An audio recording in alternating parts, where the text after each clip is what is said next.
നമ്മൾ ഇന്നലെ കഥയമ്മയുടെ കഴിഞ്ഞ എപ്പിസോഡിൽ പറഞ്ഞത് സുഭാഷ് ചന്ദ്രബോസിനെ അദ്ദേഹം മരിച്ചു എന്ന് പ്രചരിപ്പിക്കപ്പെട്ടതിന് ശേഷം മോസ്കോയിൽ റഷ്യയിൽ കണ്ടതിനെ കുറിച്ചൊക്കെയാണ്. സൈബീരിയ മുതൽ പലയിടത്തും കണ്ടു.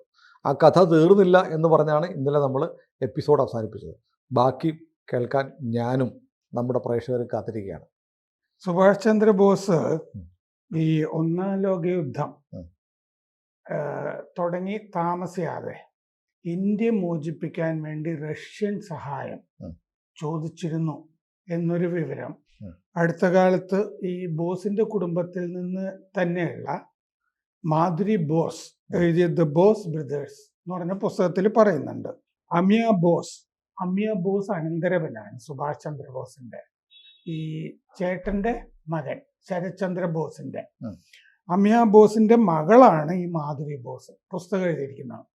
അപ്പൊ അച്ഛൻ പറഞ്ഞ് കേട്ട വിവരമാണെന്നൊക്കെ പുസ്തകത്തിൽ പറയുന്നുണ്ട്. 1939 തന്നെ സോവിയറ്റ് യൂണിയന്റെ സഹായം ചോദിക്കുകയാണ് ഇന്ത്യ മോചിപ്പിക്കാൻ വേണ്ടി. സുഭാഷ് ചന്ദ്രബോസ് അങ്ങനെ ഒരു സാഹസികനാണല്ലോ. എങ്ങനെയെങ്കിലും ഇന്ത്യ മോചിപ്പിച്ചെടുക്കണം, ഇന്ത്യക്ക് സ്വാതന്ത്ര്യമാണ്. അല്ലാതെ ബ്രിട്ടീഷുകാരുടെ മൂട് താങ്ങി ഇങ്ങനെ നടന്നിട്ട് ഡൊമീനിയൻ പദവി മതി, ഞങ്ങൾ പിന്നെ ചോദിച്ചോളാം എന്നൊക്കെ പറഞ്ഞ് നടക്കുന്ന പരിപാടിയൊന്നും അല്ലായിരുന്നു. അപ്പോൾ ഒരു രഹസ്യ കത്ത് അദ്ദേഹം സോവിയറ്റ് സഹായത്തിന് അങ്ങോട്ട് കൊടുത്തയക്കുകയാണ് ലണ്ടനിലേക്ക്. അപ്പോൾ അമിയ ബോസിന്റെ കയ്യിലാണ്, അനന്തരവന്റെ കയ്യിലാണ് കൊടുത്തയക്കുന്നത്. അമിയ ബോസ് അന്ന് കേംബ്രിഡ്ജിൽ പഠിക്കുകയാണ്. കേംബ്രിഡ്ജിൽ നിന്ന് കൽക്കട്ടയിലേക്ക് വരുത്തിയിട്ടാണ് ഈ കത്ത് കൊടുത്തയക്കുന്നത്. അതിനുവേണ്ടി വരുത്തുകയാണ്. ഈ കത്ത് കൊടുത്തയക്കണം, ഇന്ത്യയെ മോചിപ്പിക്കണം എന്നുള്ളത് കൊണ്ട്. ഈ കത്ത് 2 കത്തുകളിൽ ഒരെണ്ണം British communist party general secretary Rajani Palme Dutt British Swedish ഒരു സങ്കര സന്തതിയാണ്. രജനി പാമേദത്ത് പറയുന്നത് പോലെയാണ് ഇന്ത്യയിലെ കമ്മ്യൂണിസ്റ്റ് പാർട്ടിയൊക്കെ പ്രവർത്തിച്ചുകൊണ്ടിരുന്നത്. രജനി പാമേദത്ത് പറഞ്ഞിട്ടാണ് ഇനി ഇത് ജനാധിപത്യ വിപ്ലവമാണ്, യുദ്ധം എന്നൊക്കെ പറഞ്ഞിട്ട് റഷ്യ ആക്രമിച്ചല്ലോ. യുദ്ധം ജനാധിപത്യ യുദ്ധമാണെന്നുള്ള നയം ഇവരെ കൊണ്ട് എടുപ്പിച്ചത് ആളാണ് രജനി പാമേദത്ത്. ഒരു കത്ത് അദ്ദേഹത്തിന്, പിന്നെ ഒരെണ്ണം ഒരു സോവിയറ്റ് ഏജന്റിന് രജനി പാമേദത്ത് കൊടുക്കണം എന്ന് പറഞ്ഞിട്ടൊരു കത്ത്. ഈ അതിന് ഇന്ത്യയിൽ അന്ന് സോളി ബാട്ട്ലിവാല എന്ന് പറഞ്ഞിട്ട് പാർട്ടിയുടെ അകത്ത് ഒരു പ്രധാനപ്പെട്ട ആളുണ്ടായിരുന്നു. ഈ സോളി ബാട്ട്ലിവാലയാണ് പിന്നീട് ഇയാള് ഏജന്റ് ആയിരുന്നു ബ്രിട്ടന്റെ എന്ന് പറഞ്ഞിട്ട് ഡാങ്കെ അവർക്ക് മാപ്പ് എഴുതിയ കത്ത് എന്നൊക്കെ പറഞ്ഞ് ബാട്ട്ലിവാലയൊക്കെയാണ് ഇത് പുറത്തു കൊണ്ടുവന്നതൊക്കെ. ബാട്ട്ലിവാല അക്കാലത്ത് വലിയ കഥാപാത്രമായിരുന്നു. പിന്നെ തിരസ്കരിക്കപ്പെടുകയാണ് പാർട്ടിയിൽ നിന്ന്. ഈ ബാട്ട്ലിവാല കോഴിക്കോട് വന്നിട്ടുണ്ട് എന്നൊക്കെ എന്നോട് ഇ കെ നായനാരും പറഞ്ഞിട്ടുണ്ട്. സോവിയറ്റ്കാര് വടക്ക് നിന്ന് ഇന്ത്യയിലേക്ക് മാർച്ച് ചെയ്യുക, ഇതാണ് കത്തിൽ പറഞ്ഞിരുന്നത് അദ്ദേഹം. എന്നിട്ട് സീ പ്ലെയിനിൽ ഈ അമിയ ബോസ് ഈ കത്ത് കൊണ്ട് കൊടുക്കുന്നത് എങ്ങനെയാണെന്നറിയാമോ? ഒരു സീ പ്ലെയിനിൽ പൂൾ പോർട്ടിൽ, അന്ന് സീ പ്ലെയിൻ ഉണ്ട്, പൂൾ പോർട്ടിൽ കൊടുക്കുകയാണ്. ഓവർ കോട്ടിൽ വേണം ഈ കത്തുകൾ വയ്ക്കാൻ, പലയിടത്തും പരിശോധന ഉണ്ടാവും എന്ന് പറഞ്ഞിട്ട് അമിയ ബോസ് പറയുന്നുണ്ട്. ഈ ഓവർ കോട്ട് അവരാരും പരിശോധിച്ചില്ല, ബാക്കി സംഗതികൾ ആണ് പരിശോധിച്ചത്. അതുകൊണ്ട് കത്ത് സുരക്ഷിതമായിട്ട് എത്തിക്കാൻ പറ്റി. ബ്രിസ്റ്റോൾ ഹോട്ടലിൽ കൊണ്ടുപോയി സോവിയറ്റ് ഏജന്റിന് കത്ത് കൊടുത്തു. പക്ഷെ സോവിയറ്റ് യൂണിയന്റെ പ്രതികരണമൊന്നും എന്തായാലും ഉണ്ടായതായിട്ട് അറിയില്ല. അത് ഉണ്ടെങ്കിൽ സുഭാഷ് ചന്ദ്രബോസിനല്ലേ അറിയൂ. സോവിയറ്റ് യൂണിയനിൽ കത്ത് കൊടുത്താൽ അപ്പൊ തന്നെ അവിടുന്ന് കറക്കി നെഹ്റുവിനെ വിളിച്ച് പറഞ്ഞു. അതാണ് സത്യത്തിൽ ഈ കഥയുടെ അവസാനം നമുക്ക് മനസ്സിലാകുന്നത്. അങ്ങനെയാണ് വരിക. 1941 വീട്ടുതടങ്കലിലാണ് അപ്പൊ സുഭാഷ് ചന്ദ്രബോസ്. പിന്നെ 1941 വീട്ടുതടങ്കലിൽ നിന്ന്, ഇതൊക്കെയല്ലേ വലിയ സാഹസികത, രക്ഷപ്പെട്ട് ജർമ്മനിക്ക് പോണു. മറ്റേ അഫ്ഗാനിസ്ഥാൻ, ഇറ്റലി ഒക്കെ വഴിയാണ് എത്തുന്നത്.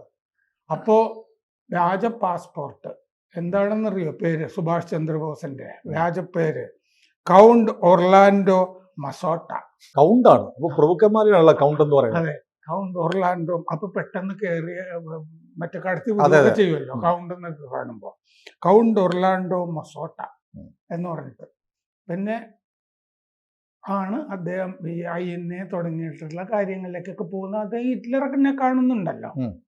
ഒരു ഘട്ടത്തില്. ഉം. ഹിറ്റ്ലർ മഹാനാണെന്ന് വിചാരിച്ചിട്ട് ഹിറ്റ്ലർക്ക് ഇടയ്ക്ക് ഗാന്ധിയും കത്തെഴുതുന്നതായിട്ട് ഗാന്ധിയുടെ ചരിത്രത്തിലുണ്ട്. നേതാജി മാത്രമല്ല. കാരണം സനാതനിയാണ് ഹിറ്റ്ലർ എന്ന് തോന്നിയിട്ടെ. ഉം. ആര്യ ഉം. സിദ്ധാന്തമൊക്കെ ഉണ്ടല്ലോ, അപ്പൊ സനാതനി ആയിരിക്കണ്ടേ. ഉം. അങ്ങനെ ഈ 3 കമ്മീഷനുകൾ, ഷാനവാസ് ഖാൻ കമ്മീഷൻ 1956, ഗോസ്ല കമ്മീഷൻ 1970, ഇവര് രണ്ടുപേരും തായ്വാനിൽ കൊല്ലപ്പെട്ടു എന്ന് പറഞ്ഞു സുഭാഷ് ചന്ദ്രബോസ്. അവസാനത്തെ കമ്മീഷൻ മുഖർജി കമ്മീഷൻ തായ്വാനിൽ കൊല്ലപ്പെട്ടില്ല എന്ന് പറഞ്ഞു സുഭാഷ് ചന്ദ്രബോസ്.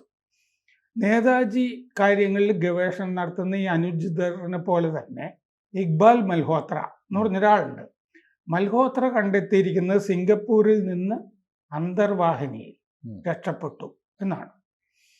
ജർമ്മൻ നേവി അയച്ചു കൊടുത്ത അന്തർവാഹിനിയാണത്. ജർമ്മൻ നേവി അത് ജപ്പാന് ഉപയോഗിക്കാൻ കൊടുത്തു, പിന്നെ അത് സ്ഥിരമായതാണ് ജപ്പാന്റെ കയ്യിൽ ഈ അന്തർവാഹിനി എന്ന് പറയുന്നുണ്ട്.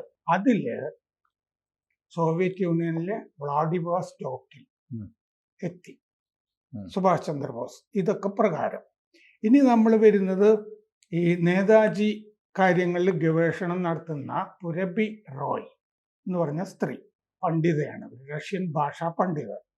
അവര് 1990കളിൽ സോവിയറ്റ് യൂണിയനിൽ ഉണ്ടായിരുന്നു. അപ്പോൾ USSR ഗോർബച്ചേവ് പിരിച്ചുവിട്ടല്ലോ. ആ സമയത്ത് കുറെ പഴയ രേഖകളൊക്കെ ചെറിയ വിലയ്ക്കൊക്കെ അവിടെ വിൽക്കുന്നുണ്ടായിരുന്നു, ചിത്രങ്ങളൊക്കെ. ആർക്കൈവ്സ്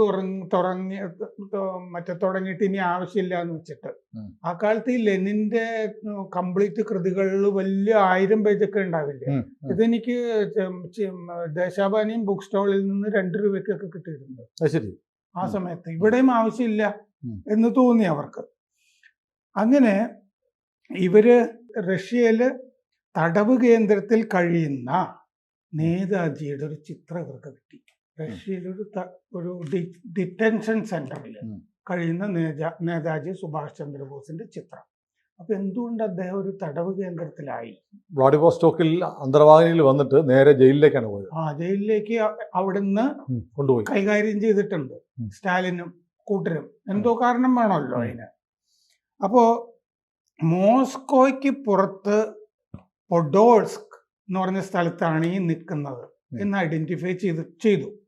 ഇതേ നിൽക്കുന്നത് അത് ഇന്റലിജൻസ് ആർക്കൈവ്സ് നിന്നിരുന്ന സ്ഥലത്തിന്റെ പുറത്തുമാണ് സോവിയറ്റ് യൂണിയന്റെ.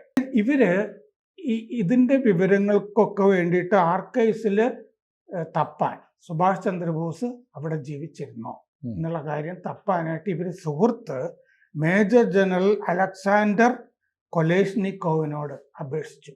ഈ അലക്സാണ്ടർ കൊലേഷ്നിക്കോവ് ആർക്കൈവ്സിൽ പോയിട്ട് 1946 ഒക്ടോബറിൽ സ്റ്റാലിനും 3 ഉപദേഷ്ടാക്കളും ഈ സുഭാഷ് ചന്ദ്രബോസിന് എന്ത് ചെയ്യണം എന്ന കാര്യം ചർച്ച ചെയ്ത വിവരം പുരബി റോയ്ക്ക് കൊണ്ടുവന്ന് കൊടുത്തു. അവിടെ ഈ ചർച്ച ചെയ്ത വിവരം ആർക്കൈവ്സിൽ ഉണ്ട് എന്ന് പറഞ്ഞു. മൊളോട്ടോവ്, ഓഡ്രി വിഷിൻസ്കി, യാക്കോവ് മാലിക്, ഇവർ 3 പേരുമാണ് ഉപദേഷ്ടാക്കൾ അന്ന് ചർച്ച ചെയ്തത്. 2015 ഈ ഡീക്ലാസിഫൈ ചെയ്തപ്പോൾ, മോദി വന്നിട്ട് ഡീക്ലാസിഫൈ ചെയ്തപ്പോൾ ഖുർഷിദ് ബെൻ നവറോജി എഴുതിയൊരു കത്ത് ആ കൂട്ടത്തിലുണ്ട്. ഖുർഷിദ് ബെൻ നവറോജി എന്ന് പറയുന്നത് ദാദാഭായ് നവറോജിയുടെ കൊച്ചുമകള്. ഈ ഖുർഷിദ് ബെൻ നവറോജി സംഗീതജ്ഞയായിരുന്നു. പാരീസിൽ പോയി ഈ വെസ്റ്റേൺ മ്യൂസിക് ഒക്കെ പഠിച്ചതാണ്. അങ്ങനെ പഠിച്ചപ്പോൾ അവിടെ കണ്ട പാരീസിൽ കണ്ട ഒരു സ്ത്രീയുടെ കൂടെ ഇവര് ഗ്രീസിലേക്ക് പോയി. അവിടെ സാരിയൊക്കെ ഉടുത്ത് പാശ്ചാത്യ സംഗീതമല്ലാത്ത സംഗീതം ആളുകളെ പഠിപ്പിച്ച് കുറക്കാലമൊക്കെ ചെലവിട്ടു. പിന്നെ വീണ്ടും അവരെ സ്വാതന്ത്ര്യ സമര കാലം ഇന്ത്യയിലേക്ക് വിളിച്ചു. അവർ സബർമതി ആശ്രമത്തിൽ താമസിച്ചു. സബർമതി ആശ്രമത്തിൽ നിന്ന് ഗാന്ധി അവരെ മറ്റേ അതിർത്തി ഗാന്ധി ഇല്ലേ,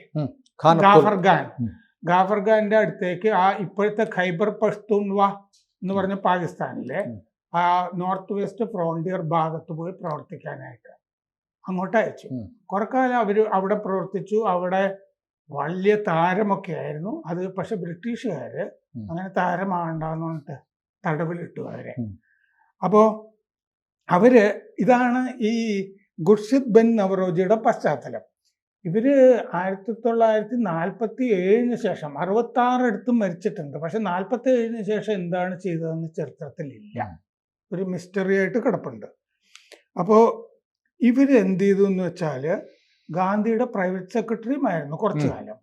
ഇവര് ഈ ലൂയി ഫിഷർ എന്ന് പറഞ്ഞ അമേരിക്കൻ പത്രലേഖനം ഉണ്ടല്ലോ, ഗാന്ധിയുടെ ജീവിതം എഴുതിയിട്ടുണ്ട്. പിന്നെ ഹിറ്റ്ലറുടെ third Reich, rise and fall of third Reich എന്ന് പറഞ്ഞ ഹിറ്റ്ലറുടെ പതനവും ഒക്കെ എഴുതിയ വലിയ പുസ്തകങ്ങൾ എഴുതിയിട്ടുള്ള ലൂയി ഫിഷറിന് ഒരു കത്ത് എഴുതി. സുഭാഷ് ചന്ദ്രബോസിന്റെ കാര്യം ചോദിച്ചിട്ടാണ് ലൂയി ഫിഷറിന് കത്ത് എഴുതിയത്. ഇവർ ലൂയി ഫിഷറിന് കത്തെഴുതാനുള്ള കാര്യം എന്താണെന്ന് വെച്ചാൽ, ലൂയി ഫിഷർ മോസ്കോയിൽ പോയിട്ട് സുഭാഷ് ചന്ദ്രബോസിനെ കണ്ടു എന്നും അദ്ദേഹം ജീവിച്ചിരിപ്പുണ്ടെന്നും എഴുതിയിരുന്നു ലൂയി ഫിഷർ.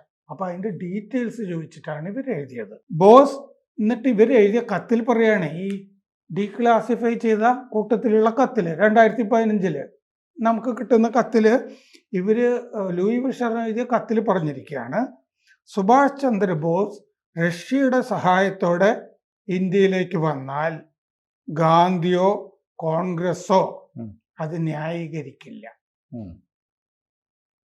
ഇന്ന് ലൂയി ഫിഷറിനോടൊരു സന്ദേശം കൊടുക്കുക, റഷ്യയുടെ സഹായത്തോടു കൂടി അണ്ണൻ ഇങ്ങോട്ട് വരണ്ട എന്നുള്ളതാണ്. ഗാന്ധിയുടെയും നെഹ്റുവിന്റെയും ഇംഗിതം ആണല്ലോ അതിലുള്ളത്. ഈ കത്ത് പക്ഷെ എങ്ങനെ പ്രധാനമന്ത്രിയുടെ ഓഫീസിലെ ഫയലിൽ വന്നു? മോദിക്ക് മുമ്പുള്ള.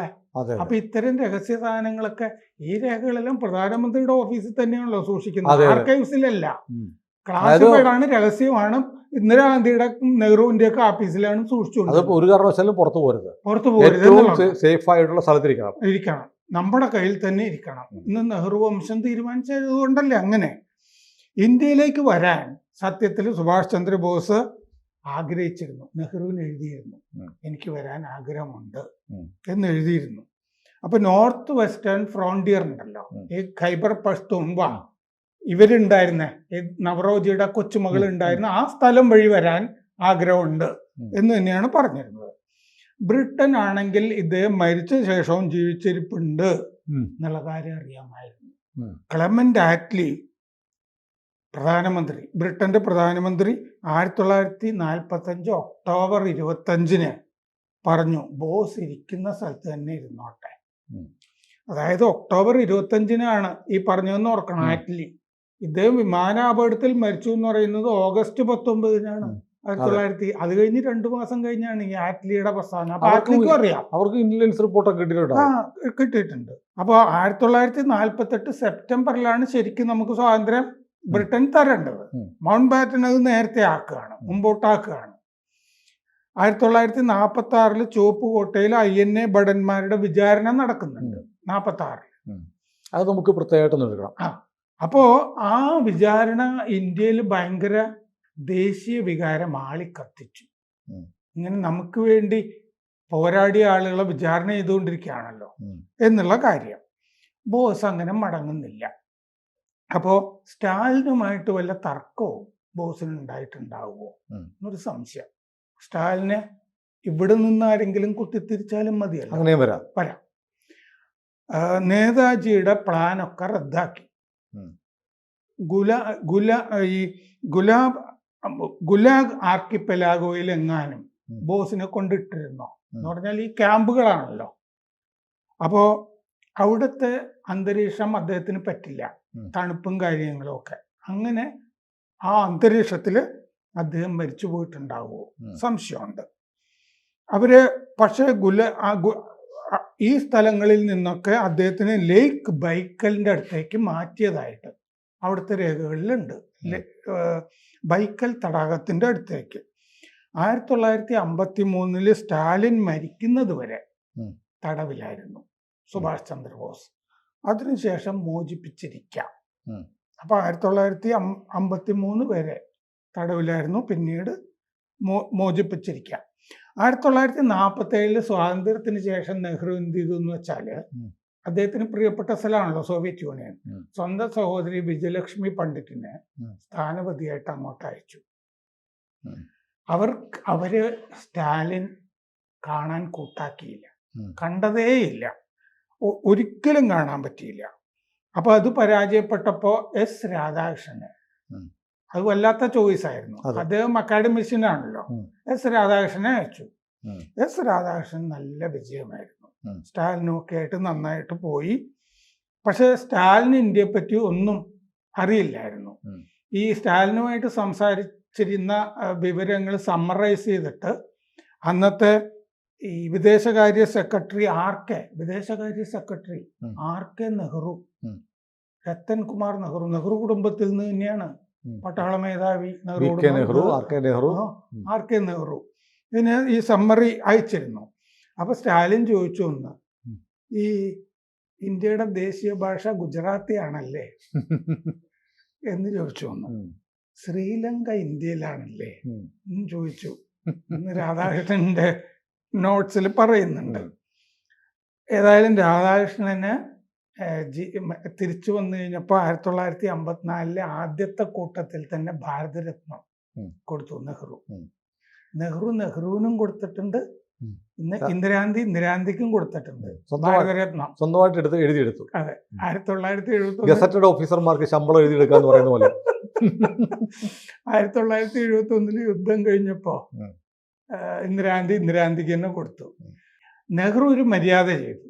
നെഹ്റു സർ എം വിശ്വേശ്വരയ്യയുടെ കൂടെയാണ് സ്വയം ഭാരതരത്നം കൊടുത്തത്. ഇന്ദിരാഗാന്ധി ഒറ്റയ്ക്ക് അങ്ങനെ വേണ്ട എന്നുള്ളതാണ് ചെയ്തത്. അപ്പോ നേതാജിയെ പറ്റി രാധാകൃഷ്ണൻ എന്തെങ്കിലുമൊക്കെ പറഞ്ഞിരിക്കില്ലേ എന്നൊരു സംശയം കിടപ്പുണ്ട്. ചിലപ്പോൾ നെഹ്റുവിൻ്റെ മനസ്സിലിരിപ്പ് നേതാജിയുടെ കാര്യത്തിലുള്ളത് രാധാകൃഷ്ണൻ നടപ്പാക്കിയിരിക്കില്ലേ, അതിന്റെ പ്രതിഫലമല്ലേ ഭാരതരത്നം ആയിരിക്കാം എന്നൊരു സംശയം കിടക്കുന്നുണ്ട്. ഏതായാലും നേതാജിയുടെ കഥ ആവേശകരമാണ്, വല്ലാത്ത ദുരൂഹമാണ്, ഒരർത്ഥത്തിൽ സങ്കടകരവുമാണ്. വല്ലാത്ത കഥ. ആരെയൊക്കെ കണ്ടിരിക്കുന്നു, എവിടെയൊക്കെ സഞ്ചരിക്കുന്നു. അല്ല, ഞാൻ ആലോചിച്ച് നോക്കുന്നത്, ഒരുപക്ഷെ നെഹ്റുവിന് പകരം ഇന്ത്യയുടെ പ്രധാനമന്ത്രി സുഭാഷ് ചന്ദ്രബോസ് ആയിരുന്നെങ്കിൽ ഇന്ത്യ എത്രമാത്രം മാറിപ്പോകായിരുന്നു അല്ലേ? ആ കൂട്ടത്തിൽ ഞാൻ വേറൊന്നും കൂടി ആലോചിക്കുന്നുണ്ട്. സുഭാഷ് ചന്ദ്രബോസിനെ പോലെ ഒരാളല്ലേ നെതന്യാഹു എന്നും ആലോചിക്കാറുണ്ട്. കാരണം ഈ ഓപ്പറേഷൻസ് ഒക്കെ അറിയുന്ന ആളാണ് രണ്ടുപേരും. അതെ, സനാതന ധർമ്മം എന്നും പറഞ്ഞ് മാത്രം ഇരിക്കില്ലല്ലോ സുഭാഷ് ചന്ദ്രബോസ്. കാരണം കശ്മീരിലെ ഓപ്പറേഷൻ, പാകിസ്ഥാനുമായിട്ടുള്ള പരിപാടികൾ, ചിലപ്പോ ഇന്ത്യ വിഭജിക്കാൻ തന്നെ അനുവദിക്കില്ല. രണ്ടുപേരും സൈനികരായിരുന്നു. അതാ ഞാൻ പറഞ്ഞത്, പട്ടാളക്കാരന്റെ ചോരയും ബുദ്ധിയുമാണ്. ആ രീതിയിലേ പ്രവർത്തിക്കുള്ളൂ. പാകിസ്ഥാൻ എന്ന് പറഞ്ഞൊരു സ്ഥലം തന്നെ ഉണ്ടാവില്ല. അതെ അതെ. അല്ല, നമ്മൾ ചിന്തിക്കുന്ന പോലെ അല്ലല്ലോ സൈനികൻ ചിന്തിക്കുന്നത്. അങ്ങനെയല്ല, അതാണ് വ്യത്യാസം. കൂടുതൽ വാർത്തകളും വിശേഷങ്ങളും നിങ്ങളിലേക്ക് എത്താൻ ABC മലയാളം സബ്സ്ക്രൈബ് ചെയ്യുക, ബെൽബട്ടനും അമർത്തുക.